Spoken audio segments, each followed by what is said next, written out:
作为入门中阶定位的 Galaxy A31，在规格上可以说是迎来了大家期待中的升级，不论在萤幕显示效果、续航表现或是相机上都有所提升，一起来看看吧。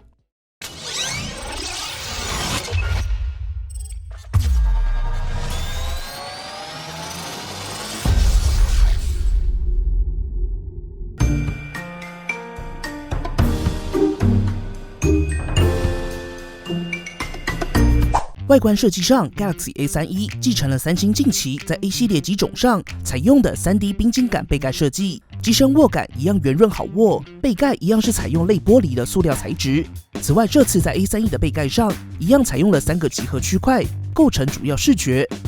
在背盖表面有不同方向的格纹，加上炫彩的设计元素，外观依旧活力大方。在不同角度跟光影变化下，也会产生不同的视觉呈现。选色上有更多变的深蓝、大方高亮的白色，以及沉稳却不内敛的黑色版本，并且在3种颜色上都采用了更相近的设计元素。而在机身配置上，顶部有麦克风，左侧部分只有卡槽，卡槽的形状只能说有点特别，在装入时帮你建议小心操作。不过配置上依旧是给好给满的独立3卡槽设计，包括双 SIM 加最高512GB 的 microSD 扩充卡槽，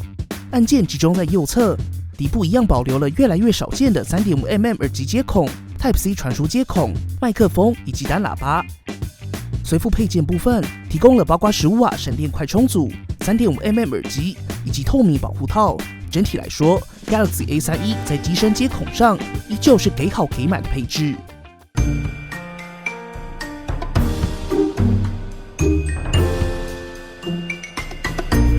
影音娱乐部分 ，Galaxy A31 在荧幕上搭载6.4寸20:9 Super AMOLED 优极限全萤幕，重点是大家期待的 Full HD Plus 正式回来了。以实际体验来说 ，A31 这片萤幕跟同级机种相比，依旧稳稳的，在显色上依旧是熟悉的 Super AMOLED， 搭配上 One UI 2.1又稍微调整的深色模式，在中阶定位的 A31 上依旧有不错的日常使用体验。此外，在设定选单中，一样可以自由调整鲜艳以及自然2种显示效果，也同样可以微调白平衡。如果你喜欢饱满显色，或是长期使用三星 Super AMOLED 萤幕的用户，鲜艳模式依旧是你的好选择。顺带一提，这次 A31 预设的锁定画面动画还蛮疗愈有趣的哦。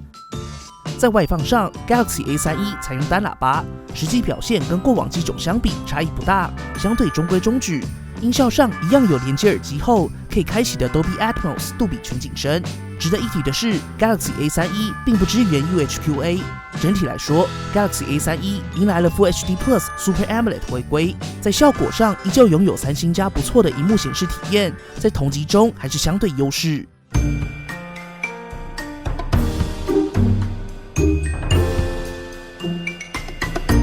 相机部分依旧是 A31 的一大看点。Galaxy A31 搭载4镜头模组，由上到下分别是 f2.4 500万画素景深辅助运算镜头，接着是 f2.0 4800万画素主镜头，左侧最底部则是大家相当熟悉，三星称为超大广角的 f2.2 800万画素123度超广角镜头。最后右下方的是 f2.4 500万画素4公分微距镜头，在配置上主镜头迎来了升级，此外也加入了稍早登场的微距镜头。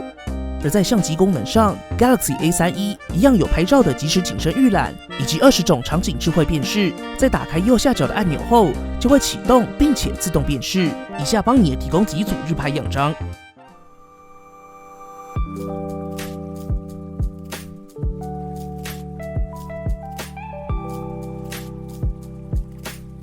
接着帮你也提供123度超广角镜头的样张。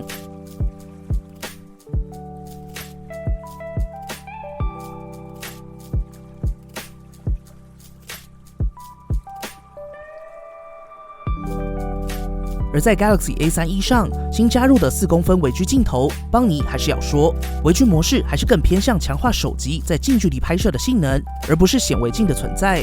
点开相机界面中的更多，就可以找到微距模式。当然，你也可以长按拍照模式，把微距模式也放到主界面的下方选单中。以下邦尼也提供微距模式的样张，供大家参考。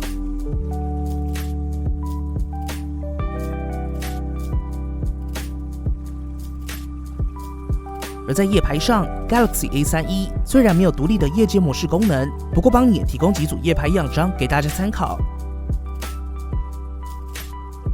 从 HDR 开启前后的样张可以看到 ，Galaxy A31 在夜拍上虽然没有独立的夜间模式，不过借由三星的 HDR 算法，在高光抑制上的表现也还算不错。而在 HDR 开启后，夜空中的噪点在暗部细节上就有所牺牲，不过以同级来说还算足够使用，帮你也提供更多样张给大家参考咯。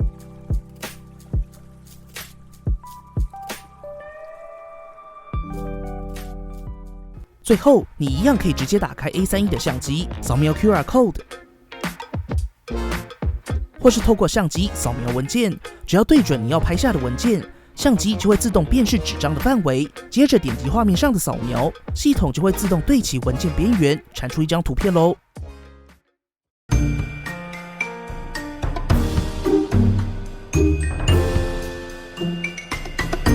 效能及续航部分 ，Galaxy A31 搭载 MTK 的 Helio P65， 并且搭配变大的 6GB RAM 以及 128GB 的 ROM， 在 RAM 跟储存空间上都相对有诚意一些。在跑分测试中 ，Galaxy A31 在AnTuTu V8 拿下了172272分，简易跑分数据可以参考以下表格，完整测试结果一样可以在 isbani.com 上找到。整体来说 ，Galaxy A31 在效能表现上相对前代还是有所升级。不过在体验上，依旧是足够应付日常使用为主，玩主流游戏也还是可以顺跑。如果是追求性能的玩家，还是建议往高阶机种选择。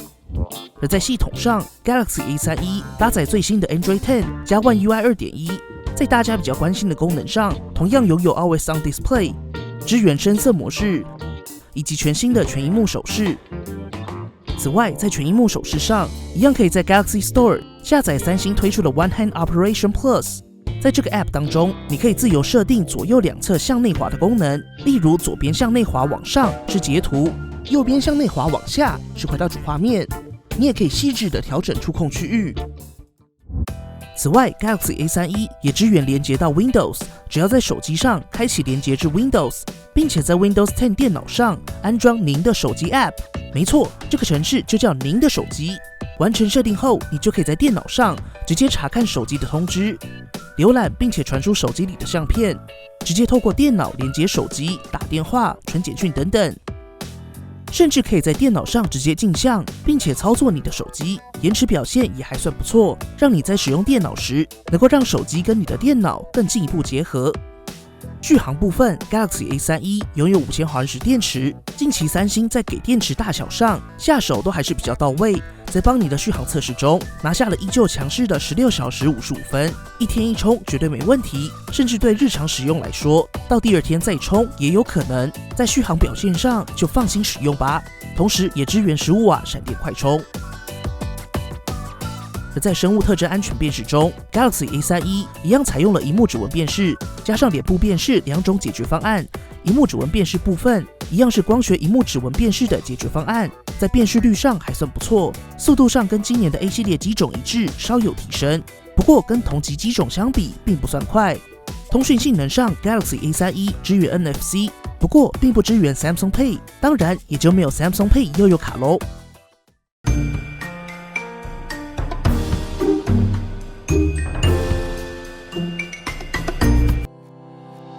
整体来说 ，Galaxy A31 更像是在既有基础上带来大家期待的硬体升级。以入门中阶定位的机种来看 ，Galaxy A31 在萤幕上采用了 Full HD Plus， 在显色表现上还是大家比较熟悉的 Super AMOLED。相机上带来了4800万画素的主镜头，拥有超广角镜头以及新加入的微距镜头。在上代日间 HDR 表现不错之后，这次在夜间的 HDR 高光抑制也有所提升。不过在噪点控制上稍微有所牺牲，没有夜间模式则是稍微可惜的地方。不过以定位来看，还算足够应付。而在效能上稍有升级，续航表现强势，系统一样是搭载最新的 Android 10加 One UI 2.1，Always On Display 深色模式、全萤幕手势、连接至 Windows 的好用功能，这次也都有。好啦，本期节目结束了，不要忘记右上角对 Samsung Galaxy A31进行投票。如果喜欢本期的节目，不要忘记订阅帮你，并且打开小铃铛，及时收到最新的评测通知。当然，你也可以在 Facebook 帮你 AI 小助理、Instagram 以及 Line@ 找到我们。如果还有其他问题，别忘了底下留言。那我们就下期影片再见啦！